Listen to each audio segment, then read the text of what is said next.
Bismillahirrahmanirrahim. Iyyaka na'budu wa iyyaka nasta'in.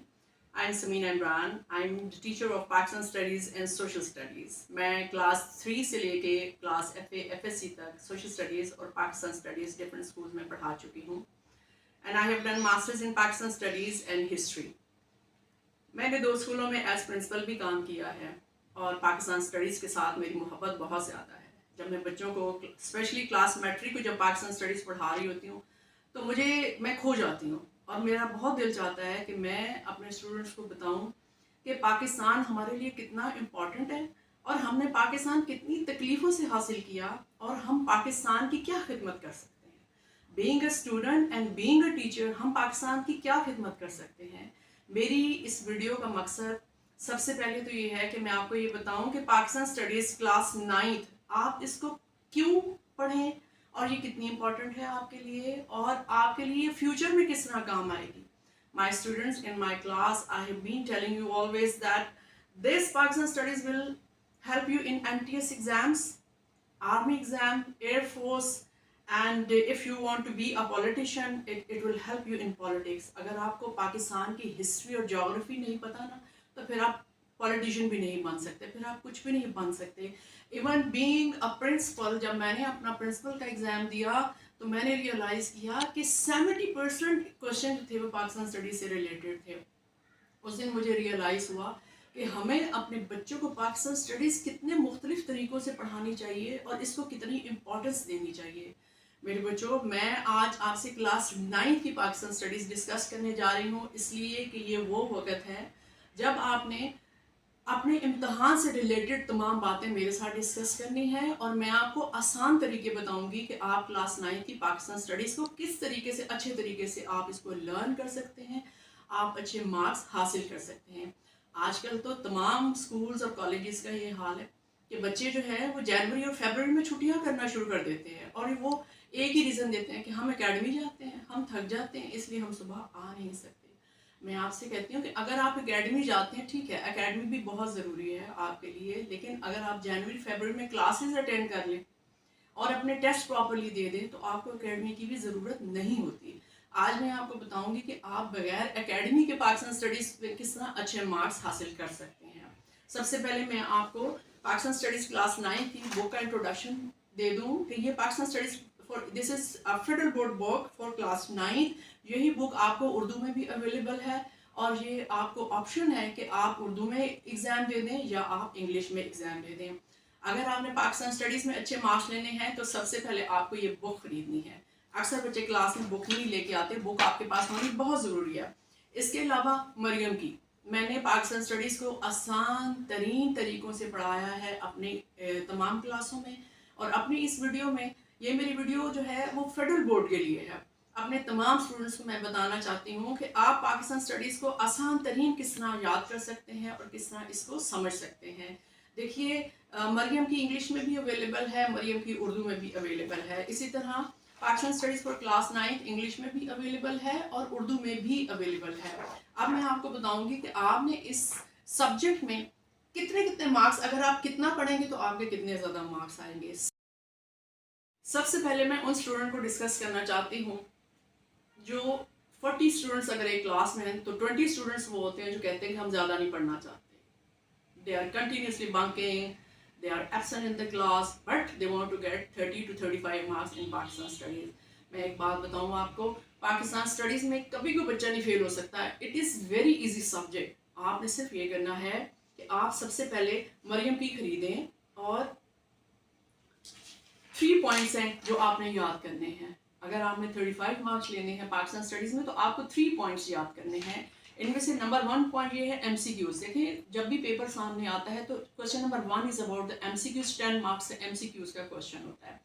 Chapter 1, 2, 3, 4 के MCQs आपने याद करने हैं. अब आप कहेंगे कि इसको मैं याद कैसे करूं, इतने ज़्यादा 4 इसके चैप्टर्स के MCQs कैसे याद करूं. तो इसका आसान तरीका ये है कि आपने मरियम की में मैंने ये पेजेस आपको मेंशन कर दिए हैं 5, 6, 14, 15, 22, 37, 47 टिल 89. ये कुछ पेजेस हैं जो मैंने मेंशन कर दिए हैं. आपने 10 दिन अगर सिर्फ इनकी रीडिंग करनी है 4 पेजेस की, 10 दिन आप इनकी रीडिंग कर लें. बिलीव मी, आपको पूरी बुक के एमसीक्यूज याद हो जाएंगे। ये मैं उन बच्चों के लिए बता रही हूँ जिन्होंने 35 मार्क्स लेने हैं, कि 5 से लेके 89 तक सिलेक्टेड पेजेस हैं। मरियम की उर्दू और इंग्लिश दोनों को मैंने मेंशन कर दिए हैं। आपने सबसे पहले क्वेश्चन नंबर 1 एमसीक्यूज को याद करना। चलिए 10 मार्क्स तो आपके साइड पे हो गए। Question number 2 is about 24 marks, that is about the short question answer. अब शॉर्ट क्वेश्चन आंसर में आपने चैप्टर 1, 2, 3, चैप्टर 1, 2, 3 के जो एक्सरसाइज के शॉर्ट क्वेश्चन है, I am not talking about the SLO based, I am talking about the exercise question, these question. Chapter 1, 2, 3 के short question जितने हैं आपने सारे याद करने हैं, फुल क्वेश्चन आंसर शॉर्ट। और चैप्टर 4 के आपने 1 to 5 सारे नहीं याद करने हैं, आप एसएलओ बेस के भी छोड़ दें, सिर्फ एक्सरसाइज के 1 to 5 आपने क्वेश्चन याद करने हैं, ठीक है। ये 24 मार्क्स का आपका ये क्वेश्चन नंबर 2 भी आपका सॉल्व हो गया। अब लास्ट क्वेश्चन जो है that is about the long question. और सारे बच्चों को प्रॉब्लम होती है लॉन्ग क्वेश्चन में, शॉर्ट क्वेश्चन भी कर लेते हैं, वो एमसीक्यूज भी कर लेते हैं, लॉन्ग क्वेश्चन याद करना उनके लिए प्रॉब्लम हो जाता है। मैं आपको ये बताना चाह रही हूँ कि चैप्टर 1, 2 और 4 के लॉन्ग क्वेश्चन जो हैं वो आपने याद करने हैं, जितने एक्सरसाइज में दिए हुए हैं, ठीक है। इसके अलावा अगर आप थोड़ी सी ज़्यादा मेहनत कर लेंगे और चैप्टर 3 क्वेश्चन 3 के डी और E part, only D and E part अगर आप कर लेंगे तो 35 से बढ़ के आपके 40 तक मार्क्स आ जाएंगे। ये आप याद रखिएगा। ये शीट जो है मैं अपनी वीडियो में पेस्ट कर दूंगी, आप इसको बार बार पढ़ें तो आपको समझने में आसानी हो जाएगी। अब मैं एक दफ़ा फिर रिपीट कर रही हूँ कि एमसीक्यूज क्वेश्चन नंबर 1 मरियम की ये पेजेस हैं जो आपने रिवाइज करने हैं। 4 पेजेस अगर आप 2-3 दफ़ा रोज की रीडिंग कर लेना तो आपका क्वेश्चन नंबर 1 रेडी हो गया। Question number 2 that is about the short question, chapter 1, 2, 3 के फुल लॉन्ग क्वेश्चन एक्सरसाइज के, I am not talking about your SLO based question, exercise के 1, 2, 3 के फुल क्वेश्चन आप याद कर लें। चैप्टर 4 अगर आप छोड़ भी देते हैं और 1, 2, 3 कर लेते हैं तो it's not a big problem, लेकिन फिर भी अगर आप 35 to 40 लेना चाहते हैं तो चैप्टर 4 के 1 to 5 जो क्वेश्चन है, 1 to 5 क्वेश्चन है, उनको एक दफ़ा रीडिंग कर लें, दैट्स इट। शॉर्ट क्वेश्चन के बाद अब आ जाते हैं लॉन्ग क्वेश्चन। लॉन्ग क्वेश्चन में 1, 2 और 4 चैप्टर। लॉन्ग क्वेश्चन में शॉर्ट क्वेश्चन मैंने आपको बताया 1, 2 और 3 फुल, और चैप्टर 4 का 1 to 5 जो है एक दफ़ा रीडिंग कर लेंगे, 1, 2, 3 फुल, और चैप्टर 4 का 1 to 5 एक दफ़ा रीडिंग कर लें। लेकिन लॉन्ग क्वेश्चन में आपको ये बताना चाह रही हूँ कि 1, 2 और 4 ये एक्सरसाइज के फुल क्वेश्चन आपने याद करने हैं। एक्सरसाइज के 2-3 लॉन्ग क्वेश्चन ही हैं, वो आप 1, 2 और 4 के फुल कर लें। और चैप्टर 3 के अगर आप सिर्फ डी और ई पार्ट कर लें, अब बहुत आसान है, वो वेजिटेशन के से रिलेटेड क्वेश्चन है, वो आप 1-2 दफ़े रीडिंग करेंगे तो आपको याद हो जाएगा, ठीक है। अब हमने 35 मार्क्स हासिल कर लिए, 35 to 40 तक आपके आ जाएंगे अगर आप इसको फॉलो करेंगे, इन रूल्स को फॉलो करेंगे। अब मैं आ जाती हूँ 40 to 50। कुछ ऐसे बच्चे होते हैं 10 बच्चे, अगर 40 की क्लास है तो 10 बच्चे ऐसे होते हैं जो 40 एंड अबव 40 मार्क्स हासिल करना चाहते हैं। उन बच्चों के लिए मेरा फार्मूला वही सेम है कि MCQs question number 1, 2, 3, 4 MCQs Maryam की से आपने याद करने हैं, ठीक है। जो बुक वाले एमसीक्यूज है ना वो मरियम की में ही हैं, और लेकिन उससे थोड़े से एक्स्ट्रा हैं ताकि जो है ना आपको अगर कहीं और से भी आ रहा है, किसी और बुक से भी आ रहा है तो आपको प्रॉब्लम ना हो। आई हैव स्टडीड मरियम की एंड द बुक, एक एक वर्ड को, एक एक क्वेश्चन को मैंने पढ़ा है, तो मैंने ये सोचा कि हमारे बच्चे जो इस प्रॉब्लम का शिकार हो रहे हैं कि इतनी ज़्यादा बुक्स हम कैसे पढ़ें, कभी किसी बुक में से क्वेश्चन आ रहा है तो किसी बुक में से क्वेश्चन आ रहा है, तो मैंने ये महसूस किया कि अगर आप मरियम की के क्वेश्चन आंसर को फॉलो कर लेंगे तो आपको प्रॉब्लम नहीं होगा, ठीक है। इसके अलावा अगर आपको टेस्ट पेपर भी करना चाहते हैं तो this is up to you, ठीक है। अब नंबर 1 क्वेश्चन एमसीक्यूज उसी तरह जैसे मरियम की के मैंने बताए हैं, ये पेजेस आपने फॉलो करने हैं। Question 2 short question answer, short question answer आपने बहुत आसान है, एक्सरसाइज के शॉर्ट क्वेश्चन आंसर चारों चैप्टर के आपने करने हैं, और वो छोटे छोटे क्वेश्चन आंसर है, वो इतने मुश्किल भी नहीं है। मैं अपनी अगली आने वाली वीडियोस में आपको आंसर भी मार्क करवाऊंगी। मैं एक बात ये भी आपको बताना चाहती हूँ कि अगर आप बुक के आंसर, सबसे ज़्यादा आसान और सबसे ज़्यादा मार्क्स उन बच्चों को मिलते हैं जो बुक के आंसर लिखते हैं। देखिए कुछ बच्चे मतलब इतने अच्छे नहीं होते इंग्लिश में, लेकिन वो अपने तौर पे लिखने की कोशिश करते हैं, उनके मार्क्स कट जाते हैं। आपके लिए बेस्ट स्ट्रेटेजी ये है कि आप बुक को फॉलो करें।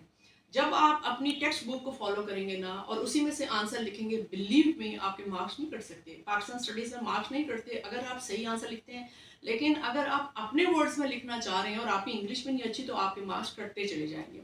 अब इसमें थर्ड पॉइंट ये है कि long question answer 1 2 3 4, long question answer 1 2 3 4 and chapter 4 long question number 1 2 and 3। अब इसमें मैं एक बात आपको ये बताना चाहती हूँ कि चैप्टर 4 में जो कॉन्स्टिट्यूशन है 1956 और 1962, ये दो कॉन्स्टिट्यूशन है। अब इस क्वेश्चन में बच्चे ये मिस्टेक करते हैं कि जब वो कॉन्स्टिट्यूशन का क्वेश्चन आता है तो फिर आपको कॉन्स्टिट्यूशन के 10 पॉइंट्स लिखने होते हैं, लेकिन वो प्रोविजन, इस्लामिक प्रोविजन 1956 लिख देते हैं। देखिए, प्रोविजन में और कॉन्स्टिट्यूशन में फ़र्क है। प्रोविजन का मतलब है इस्लामी दिफात, यानी कि इस्लामिक पॉइंट ऑफ व्यू से आपके क्या पॉइंट्स हैं 1956 के, वो एक अलग क्वेश्चन है। उसके 7 पॉइंट्स है, प्रोविजन के 7 पॉइंट्स है, जिसको उर्दू में हम इस्लामी दिफात कहते हैं। ठीक है, कि यानी इस्लामिक पॉइंट ऑफ व्यू से आप 1956 में क्या एडिशन है, क्या वो बातें हैं जो हमने फॉलो करनी है। लेकिन जब आप कॉन्स्टिट्यूशन लिखते हैं तो फिर आपने 1956 का कॉन्स्टिट्यूशन लिखना होता है। पिछले पेपर्स में भी, लास्ट ईयर भी जब मैं पेपर चेक कर रही थी तो अक्सर बच्चों ने ना ये मिस्टेक की हुई थी। तो मैं आपसे ये कहना चाह रही हूँ कि आपको इस चीज़ का पता होना चाहिए कि प्रोविजन का क्या मतलब है। और इसके अलावा ये देखिए, दिस इज पेज नंबर 55। अगर कॉन्स्टिट्यूशन का क्वेश्चन है तो इसका आंसर ये है, अगर प्रोविजन का क्वेश्चन है तो उसका आंसर ये है जो नीचे है। प्रोविजन एक अलग क्वेश्चन है और कॉन्स्टिट्यूशन एक अलग क्वेश्चन है। अब मैं आ जाती हूँ last and the best. Last and the best वो बच्चे जो 50 आउट ऑफ 50 मार्क्स लेना चाहते हैं। बिलीव मी, पाकिस्तान स्टडीज़ में 50 मार्क्स लेना कोई बड़ी बात नहीं है। आप थोड़ी सी तवज्जो दे दें, आप थोड़ी सी तवज्जो दे दें, आपके पाकिस्तान स्टडीज़ में फुल मार्क्स आ जाएंगे।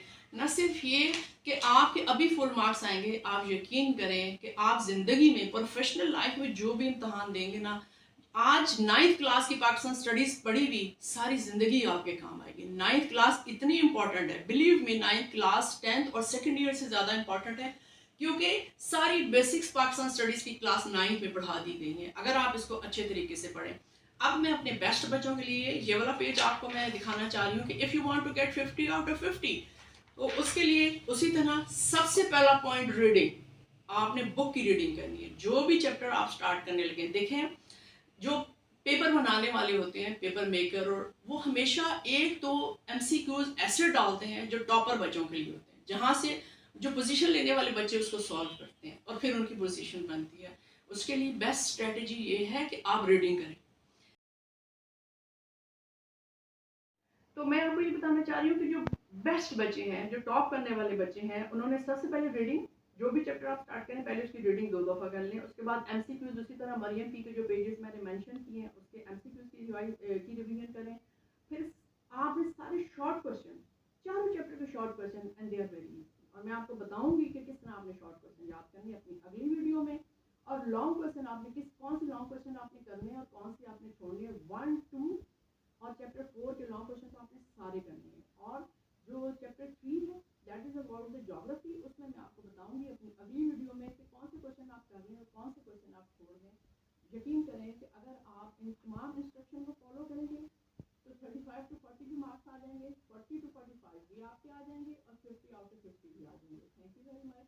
मेरे चैनल को सब्सक्राइब करें, अगर आपको पसंद आता है तो लाइक करें और अपने व्यूज़ मुझे दें। इंशाल्लाह अगली वीडियोस में मैं आपको क्लास 9 की पाकिस्तान स्टडीज़ के चैप्टर वाइज मैं आपको पढ़ाना शुरू करूँगी और मैं आपको बताऊँगी कि कौन सा आंसर बुक से लें तो आपके लिए ज़्यादा ईजी है और अगर आप मरियम पी से लेंगे तो आपके लिए कितना ईजी है। तो हम इंशाल्लाह अगली वीडियो में फिर मिलते हैं।